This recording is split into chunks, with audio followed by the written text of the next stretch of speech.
The 2010-2011 CRL Modified Division season continues, the last race of the calendar year in Charlotte, North Carolina. You see, we only have 22 rounds now from 25. 3 have been dropped. Gateway's being taken off the schedule because of its financial problems. Edmonton has been removed from the schedule this year because they're going to reconfigure the track. It'll be back next year. And Texas has been removed because Eddie Gossage wanted to put a ramp on the back straightaway with a pool of sharks, and the CRL backed out when it turns out he wasn't kidding. Also, the season finale is now at Walt Disney World. Rockingham will be the race prior. Of course, the big story from the qualifying races was Dave Bloomers Jr.'s terrible accident in the first qualifying race when he got hit in the driver's side door by John Wainwright while sitting still and did all those barrel rolls. Former CRL winner Craig Mummert took to his Facebook fan page to criticize John Wainwright over the incident, saying he has become a danger to the CRL the last couple of weeks. John did not immediately respond to that. Q-Race 2 was less wild. Mike Lee had a big accident, well, not a big accident, a strange accident on lap 1 when he hit the wall coming out of turn 4 and slid through the infield grass and crashed into the pit wall. Nobody was hurt. The yellow did not come out. You see Rush McLeod on that list. Need to give him a shout-out for winning either the B main or the C main of the Arla Elite Series finale at Rockford. That does count as an Arla win because he got half points for it. Good surprise in qualifying. Ron Mertz capturing his first ever Red Robin Pole Award. We jump to lap 3 in the first yellow of the night. There's C.J. Cameron coming out of turn 4, bounces off the wall, gets into Carter Davids and Axel Anderson. The 97 slides through the grass. Davids and Cameron keep getting tangled up, and then Davids hits the side of the 13 and turns him on his roof. Cameron goes sliding down the front straightaway, or sliding down the quad oval. The engine was still running. They turned his car back over. He lost a lap sitting on pit road. He was able to continue. Second caution came out on lap 12. You see Jacob Eichholz in the 07 come out of turn 4, bounce off the wall, clip the 79 of Eric Laycross, hit the wall again and go spinning. That's all that would happen in this incident. A lot of great racing in this one, and we'll show you the race getting back to the yellow here. There's Tina Lee and Holden Roberts battling for the lead. They come to the line, and Lee just nips him at the line, and look at the time, 0.00. What a close one there. Caution 3 on lap 24. Darrell Wallace gets tangled up with Robert Klesel, hits the wall, and then look who comes pounding into the accident. That's C.J. Cameron. That'd be the end of C.J.'s night. And that accident actually busted the oil line in the 23 car, so Darrell Wallace's night was done as well. Going to show you the restart at the end of lap 28 now. Tina Lee still leading. Landon Rohde in second. Holden Roberts third. Ethan Right Drive in only his second CRL start in the 44 in fourth. The green flag drops, and there goes Rohde to the inside of Lee for the lead. And there goes Right Drive to the inside of Roberts for third. They come into the back straightaway. Rohde will take the lead from Lee, and Right Drive is going to pull down to the inside of our current point leader to try and take second away.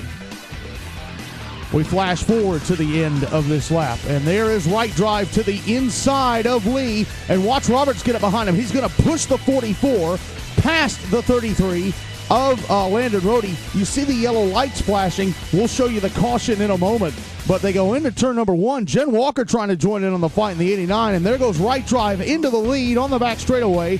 Roberts having a peek to the inside of Rohde for second. He would not get the position. And Right Drive would lead them back to the line. Here is the yellow. Caution 4 on lap 30. Reed Weber in the 3. Bounces off the wall. Coming out of turn 4. Gets together with, I believe it was Lane Cranston. Yes, it was in the 14, and he goes spinning out. That is all that would happen. Restarted with a handful of laps to go, and here we are now with 5 laps to go. Right Drive still leading. Antonio Mihailov in the 48 car in third, but they come to the line, and watch a real quick flash of the flag stand. Did you see that? If not, I'll show you to you in slow motion. Look, watch him pull the yellow flag out just as Rohde was coming across the line. The yellow is out, and here is the 5th caution of the night, the 5th and final one. Aaron Devers in a special paint scheme gets together with our pole sitter Ron Mertz. Devers goes spinning. Luckily, nothing else would happen but a caution-filled night at Charlotte, and that's how it would end as Ethan Right Drive would come across the line behind the pace car to win the Queen City Special presented by the Charlotte Bobcats. his first ever CRL Modified Division win in just his second start, and it's Team Wiper's first ever CRL Modified Division victory. You may have seen the 37 of Alex Neshmary coming across the line in 12th spot.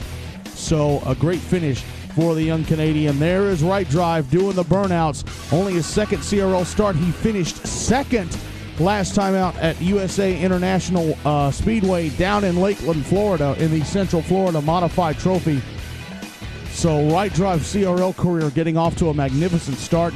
Tina Lee would end up getting the bonus point for leading the most laps, and Ron Mertz, of course, got a bonus point for winning the pole position. The top 12 in the race results now. Right Drive with a victory. Landon Rohde second again, still looking for his first CRL Modified Division victory. Antonio Mihailov ends up finishing third. Jason Teller Sr. ends up finishing in fourth spot. Holden Roberts ends up finishing in fifth.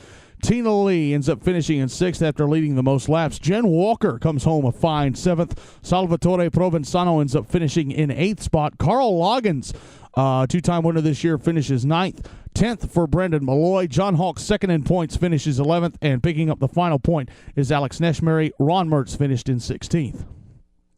Now we go north of the border for round 12 at Mosport, the short track there. Qualifying race one, kind of an historic one. These qualifying races were each 50 laps.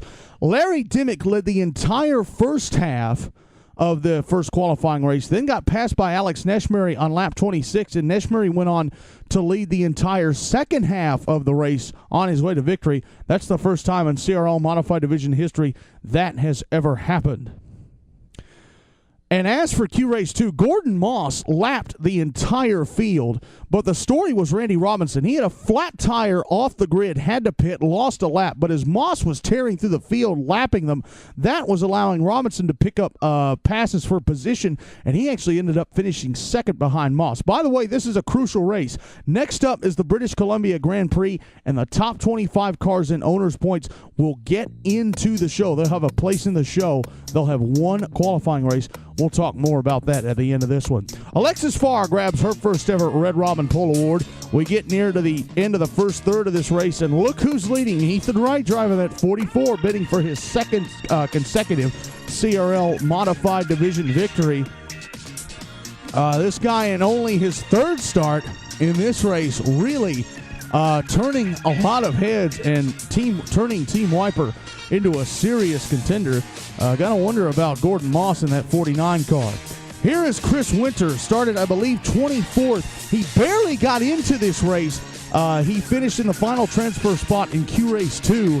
He's in 8th right now, making his way through the field. He's actually supposed to take British Columbia off and let Dan Klezel, Robert's brother, have this car.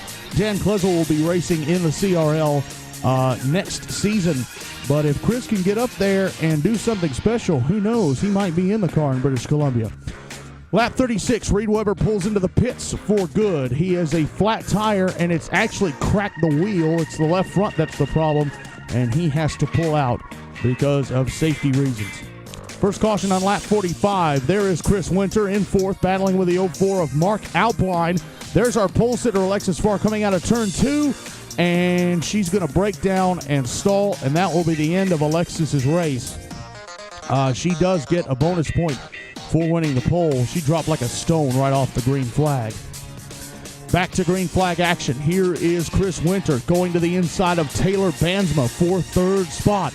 And Bansma will run it wide coming out of turn 4. That's going to open the inside lineup for Alpine as he tries to get past the younger Bansma, RJ's younger brother, going into turn number 1. Alpine would eventually get the spot as Winter begins to chase down the second place car of Carl Loggins. He and Alpine would each get past Loggins. And here we go on lap 61. Winter to the inside of Ethan Wright Drive for the lead. Onto the back straightaway. Wright Drive right up behind them. You know he'd love to get up there.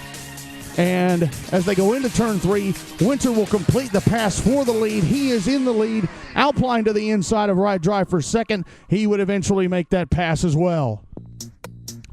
Lap traffic cost Chris Winter this race last year.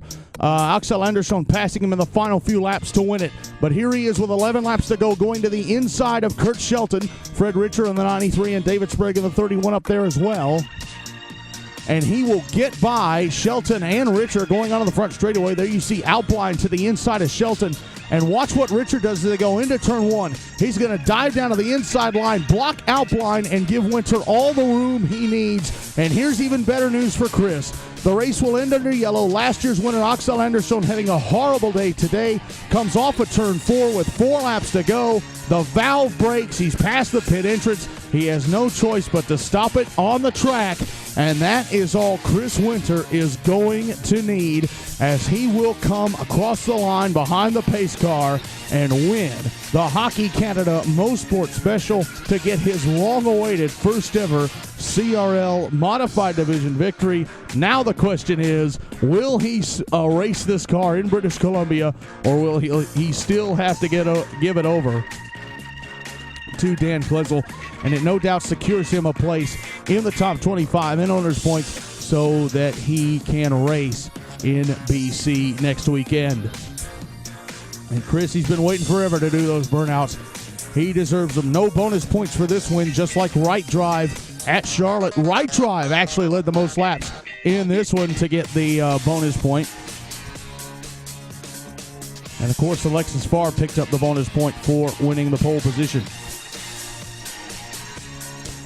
The race results now for this one, the 2011 Hockey Canada Mosport Special, the first race of the 2011 calendar year. Chris Winter with a victory. Mark Outblind has to use his real last name in the results. He finishes in second. Ethan Right Drive third. So let's see. Second, first, third. Great stuff. Carl Loggins with fourth spot. Taylor Bansma, fine fifth. Rowland Hayden comes home in sixth. Fabrizio Dalla Stella ends up finishing seventh. Randy Robinson, near disaster in Q Race 2, ends up finishing 8th. Alan Musico, first car, 1 lap down in 9th. David Sprague in 10th. Jen Walker finishes 11th, and Kurt Shelton grabs the final point in 12th spot.